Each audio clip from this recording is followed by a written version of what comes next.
Commitment. তো এখানে আপনার আমাদের ফরেন পলিসির একটা স্ট্র্যাটেজিক ফ্রেমওয়ার্ক আমরা দাঁড় করাইছি 6 মান্থে।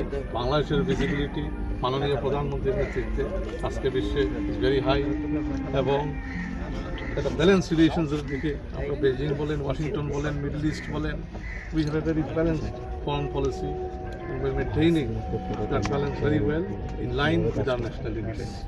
সবার আগে বাংলাদেশকে রেখে আমাদের ন্যাশনাল ইন্টারেস্টের ভিত্তিতে আমরা আমাদের ফরেন রিলেশনস কন্ডাক্ট করব, policy and delivery in every way. So Bangladesh will now become, inshallah, under the leadership of our Honorable Prime Minister and the government that has been overwhelmingly elected by 2/3 majority of the people of our country, a visible country of soft power, mediation and influence. Sir, ভারতের সাথে সুসম্পর্কর বিষয়ে ভারত সফরের বিষয়ে ভারত সফর ইমন ভাই, দুটো বিষয়, একটা হচ্ছে যে ভারত সফর মাননীয় প্রধানমন্ত্রী, দ্বিতীয়টা হচ্ছে যে মানে পালিয়ে থাকা শেখ হাসিনার ব্যাপারে